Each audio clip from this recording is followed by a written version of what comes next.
Mary was sitting in the pantry today. Her stepmother had guessed again, which meant that she would sit there until morning. Mary wasn't offended, she was even glad when all those who came to her stepmother's house got drunk. Mary had no peace, they all tried to pinch her, tease her about life. Sometimes, they even made her dance, and Mary loved to dance madly back then. When her father was with them, she went to the dance studio. But the girl didn't really want to dance in front of drunk people. Her father had married Mia 5 years before. For some reason, he decided that it would be bad for him and his daughter alone.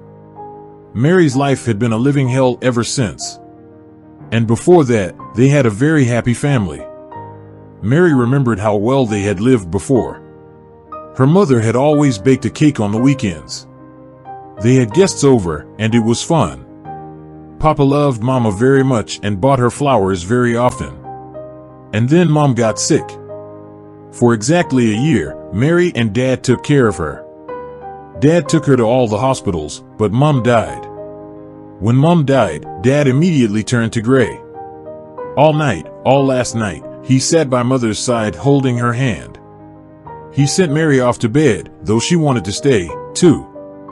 And in the morning, he woke her up and said, "Mary, you're not going to school today.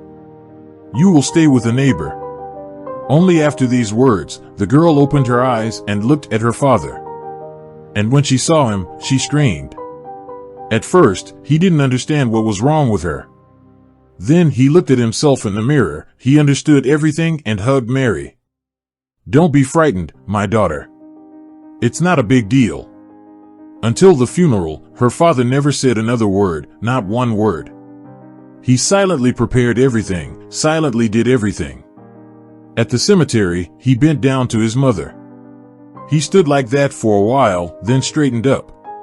Not a tear, nothing. Awake, a lot of people. Mom and Dad were always friendly and cheerful. A lot of people came to say goodbye to Mom. And when everyone left, Mary and her dad cleaned up the table. All the dishes were washed. Her father told her to go to bed. Mary obediently came out of the kitchen, but she did not go to bed. She stopped outside the kitchen door. Dad sat down at the table. He put a bottle of vodka in front of him, poured a glass to the brim.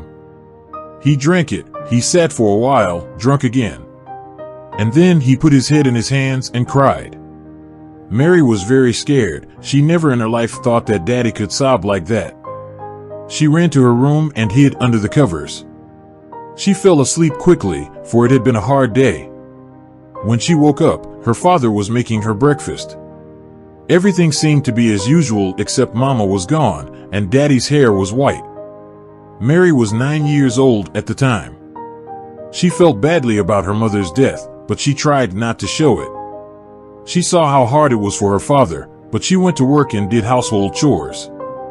All this in silence. They stopped talking and laughing all together. Everyone was afraid to say the wrong thing. Then a year later, Mary woke up to voices in the kitchen. She cautiously looked out of her room. Her father was sitting in the kitchen, a bottle of vodka on the table, and a bright red-haired woman was sitting on his lap. She was hugging Daddy masterfully. Mary then jumped out of the room and threw herself at this woman with her fists. "Get away! Get away from my daddy! We have a mother!" The woman shrieked, and father grabbed Mary's hand and took her into the room. "Stay here and don't come out. Mia will live with us, she will be your mother. I'm ashamed of you, acting like a savage, Dad. I don't need a substitute, I only have one mother." Her father sighed and knelt down in front of her. "Honey, you have to understand. I have business trips all the time, and you're the only one at home, not counting the neighbor.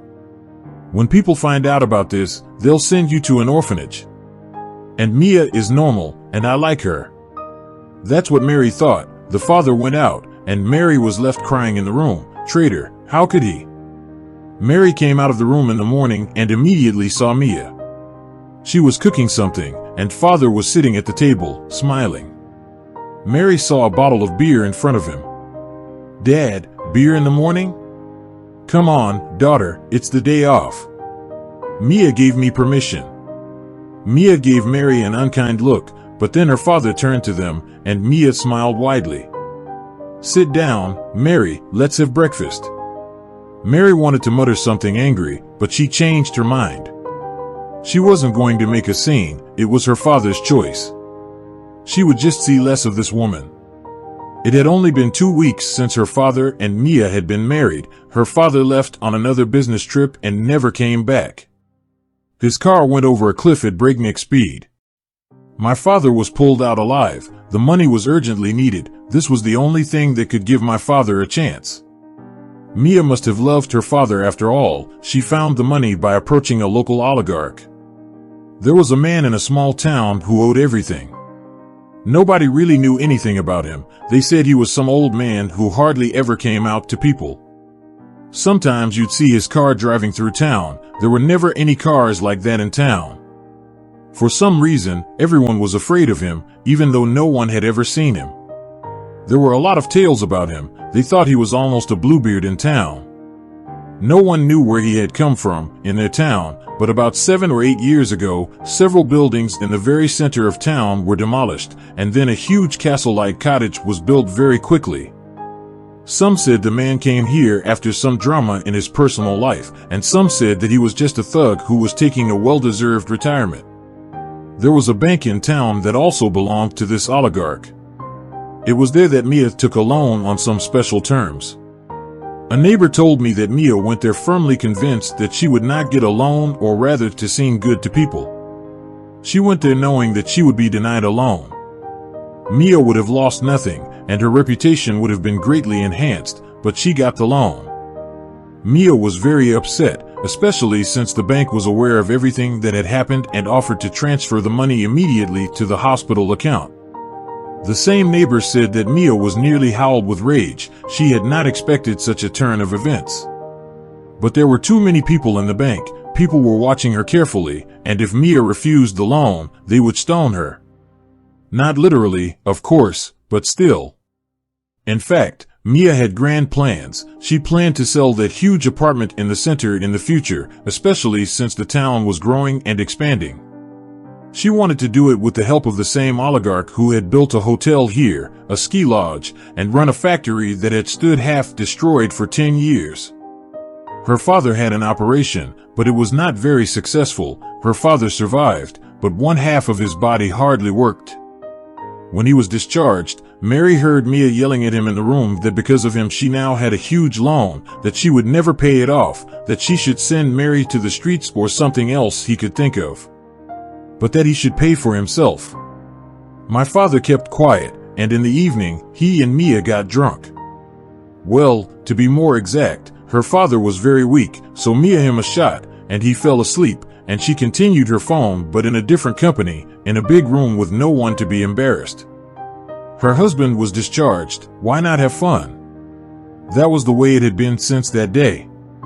It is good if Mary has the time to feed her father before his loving wife brings him a glass so that he sleeps and does not see too much.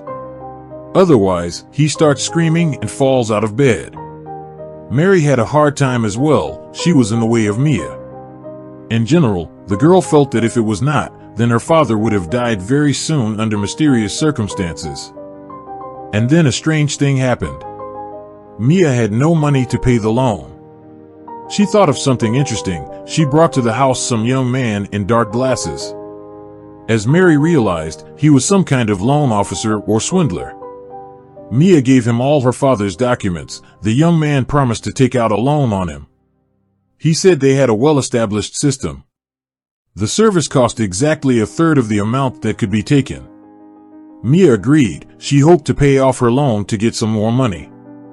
The young man did not cheat. He took out a loan on Mary's father. But they found out about it 3 months later when people from the bank came to their house. Mia was furious. Not only had it all turned out this way, now they also had to restore father's documents, or else they would not get their allowance. There was practically no food in the house. Pasta, potatoes with rottenness from a sale, the cheapest vegetable oil. Mia blamed her father for everything. She yelled at him, sometimes even beat him. Mary was 13 years old at the time. Just after her birthday, her father died. He was the only family member for the girl. Mia's drunkenness became very frequent. The guests would change, Mia would get a good night's sleep, and the house would be full of fun again. Mary often missed school, and Mary's life, in general, became a nightmare. Mia, every time she saw the girl eating something, she didn't just reproach her, she even shouted at her, allegedly because of their family. Now she was afraid to go out in the street, and she could not sell the apartment because it was Mary's property, and Mia was only a guardian. When people from the bank once again called Mia drunk, they stayed in the house. The combined debts of father and Mia were such that Mia would never be able to pay it off anyway. The men in black suits were sitting in the kitchen, talking loudly about something and waiting for the hostess to sleep it off. Mia woke up and went straight to the kitchen for a drink of water. She just entered and saw them. She wanted to run, but they caught her. The kitchen door was closed. The men were talking to Mira about something, and Mary did not know what. Mary was very scared, so scared that even her stomach was aching. The man left, and Mia sat in the kitchen for a long time. Then she came out to Mary and looked at her for a long time, and then said, "Damn you, you are your father's brat. Why did I ever meet him?" Mary cried and went into the storeroom, as was her habit, and the next day Mia disappeared. She was gone for a week, and then she appeared. Turns out she wanted to go somewhere far away, but it did not work out. At some stop, the same guys from the bank took her off the train and brought her home. They advised her not to do anything stupid like that anymore. Mia stopped drinking alcohol and got a job. She became suspiciously affectionate to the girl. Mary didn't understand what the change was, what was this woman up to, but the fact that she was definitely up to something was immediately clear. One day Mia brought a strange woman into the house. She was so unusual with shorts, cropped hair, and her hair was multicolored. She had a large traveling bag in her hands. She pulled out different beautiful dresses, and from a small suitcase, the woman took out a camera. Mary watched these preparations spellbound. She had always liked everything to do with photography, and here all the mysteries right in their apartment. Mia was so affectionate, so smiling. "Mary, I was thinking, you don't have a single beautiful picture, and you're almost a big girl. We have to fix that. Kate will take some pictures, and we'll choose the best ones and make you a big picture in a frame." Mary looked at her in surprise. Why would she be so generous? But she was ready to be photographed, she understood. She would be photographed in beautiful clothes.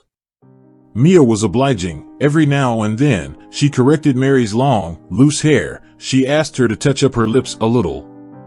It was as if the girl plunged into another world, quite different from the one she had been living in lately. The photographer left. Mia did not stop being affectionate.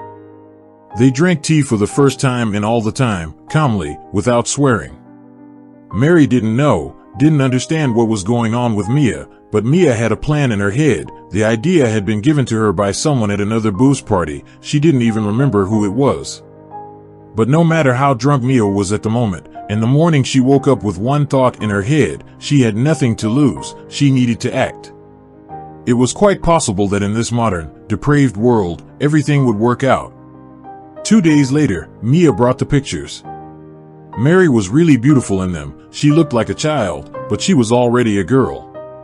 The photographer turned out to be a true professional. The photos were stunning. Mary stayed to admire them, and Mia left. She had a second set of photos in her bag. An hour later, she had an appointment with the owner of the bank, which she had a hard time getting. Mia sat down on a bench in front of the bank building and once again went over well in her head everything she was going to say. Mia was escorted into a beautiful office. At the desk at an elderly man. At first glance he was about 60 years old, but if you looked closely the man had crossed that age long ago. He looked attentively at Mia. "Come in, you are very persistent." Mia stepped to the table. "I have a credit in your bank, and my husband has a loan. The first one was for my husband's operation. We wanted to pay off the first one with the second, but we ran into a crook."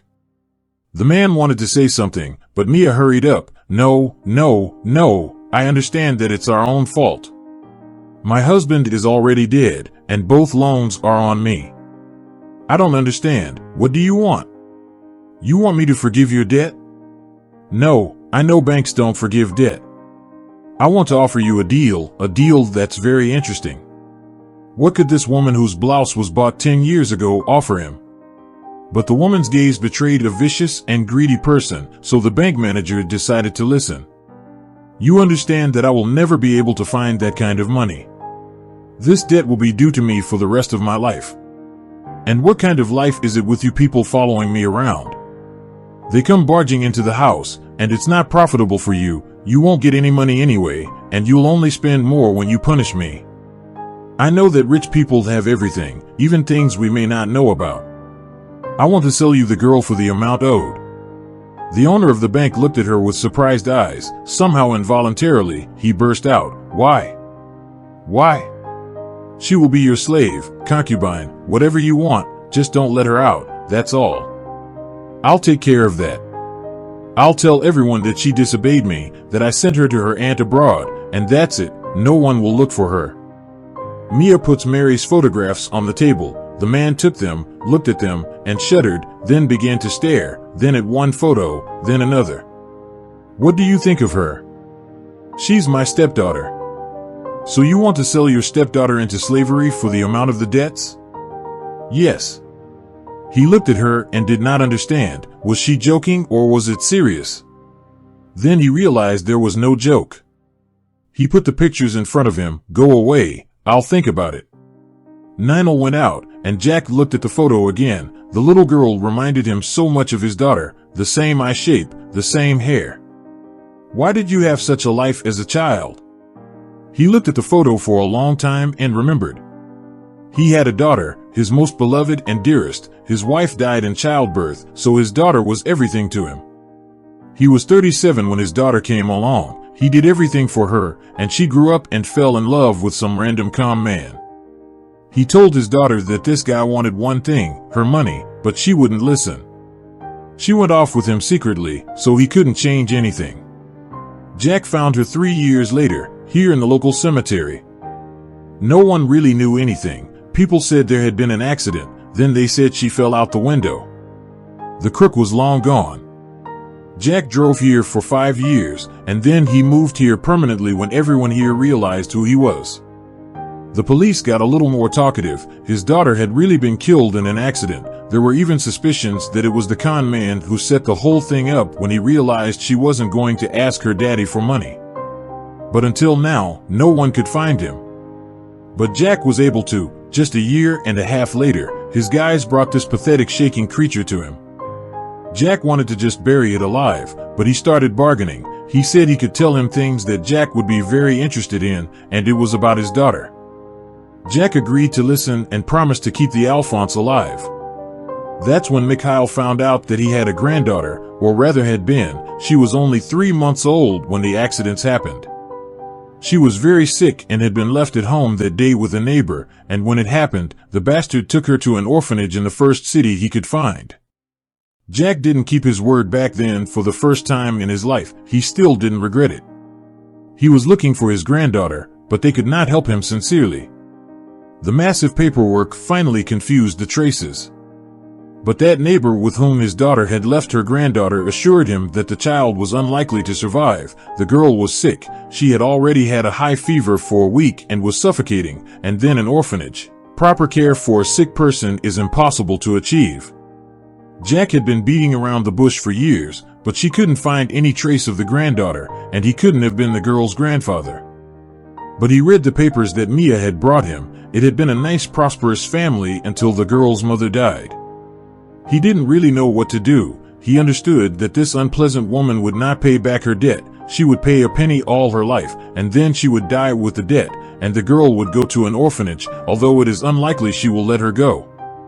The girl has a nice big apartment, and by the way, the apartment, where's the guarantee this Mia won't try to kill her to get the apartment? After all, she is the next heiress.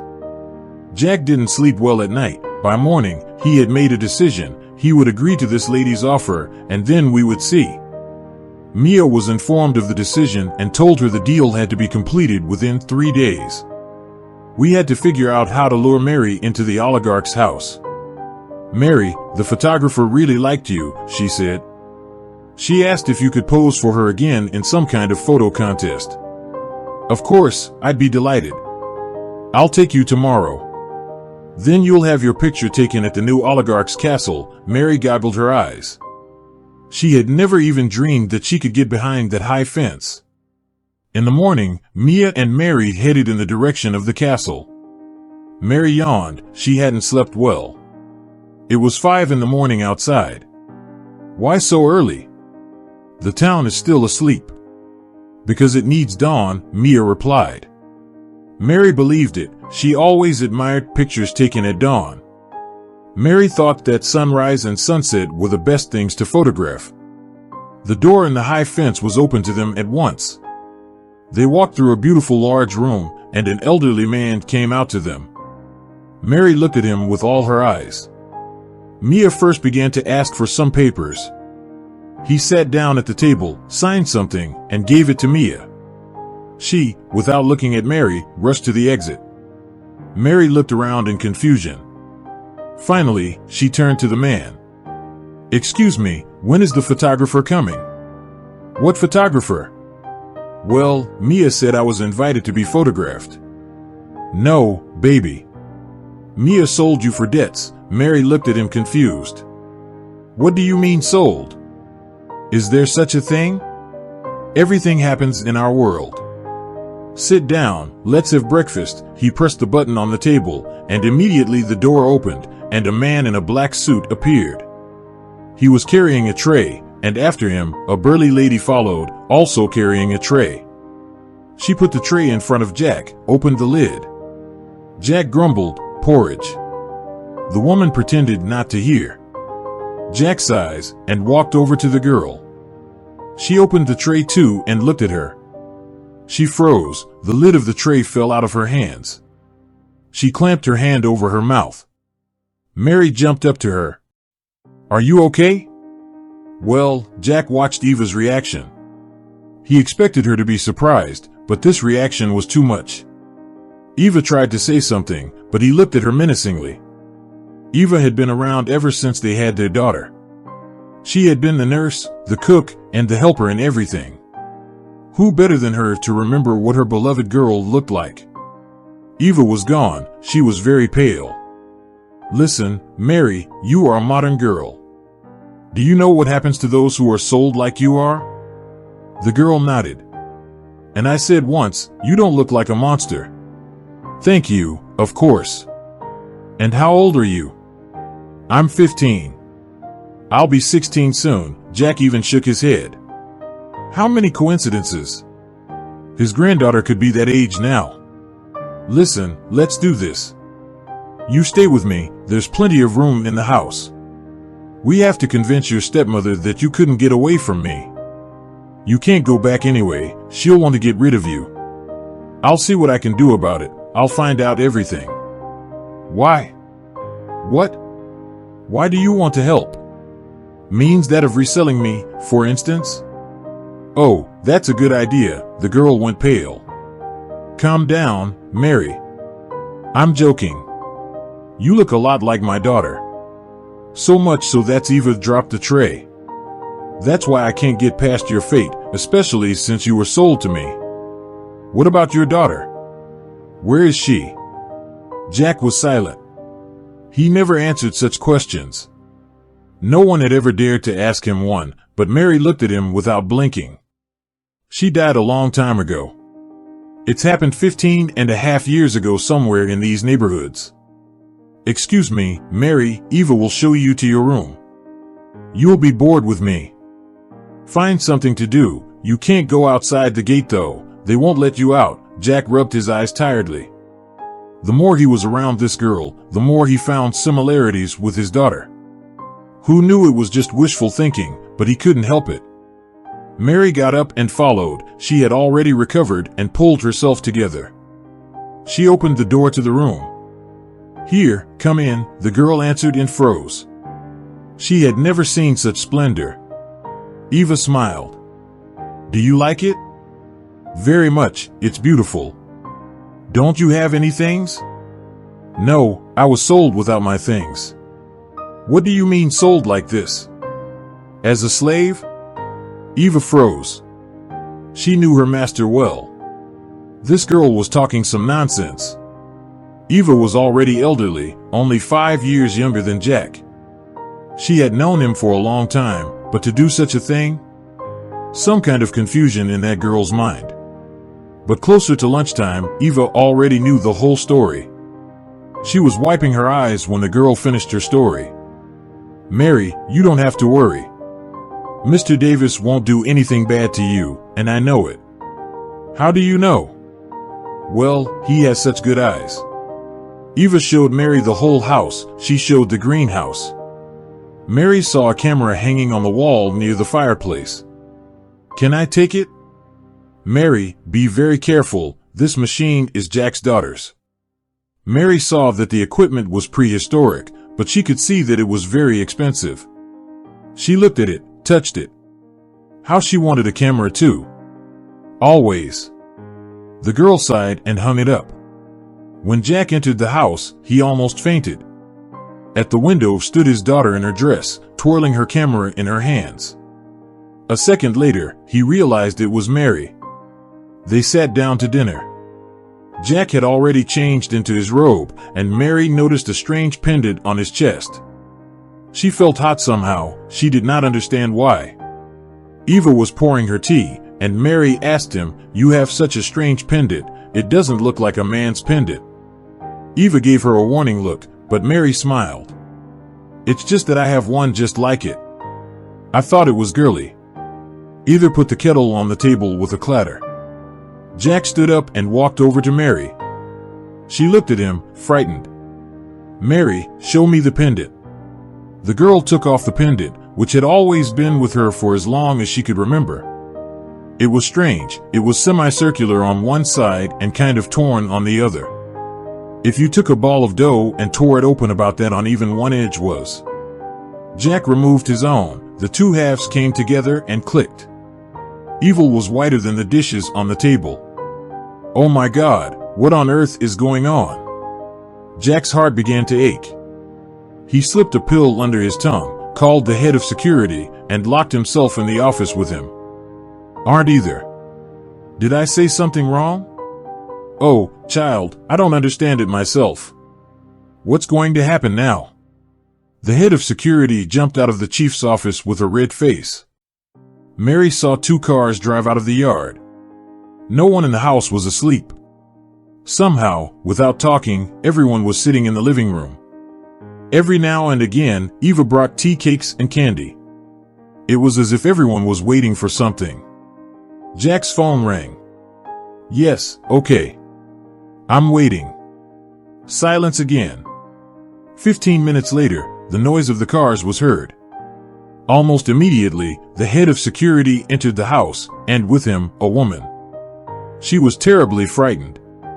"Speak," he motioned the chair for her. The woman sat down and looked at him. "What?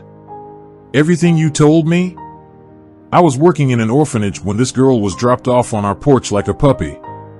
She had a terrible fever, and there were plenty of other illnesses. A doctor came to us from the children's hospital. She was very worried about a little girl. And then I called her at night at the crib. The doctor was going on vacation and was very worried that the girl would not be treated as she should be. And then she turned to me and asked, 'Is the paperwork done for her yet?' And I said, 'No, we haven't had time.' That's when she suggested it to me. I resisted at first, but then I gave up. I knew this woman, she was good, but God did not give them children. So she decided to secretly take the child on a vacation in some village, to stay there for a long time, and then make the girl's documents for money as if she were her daughter.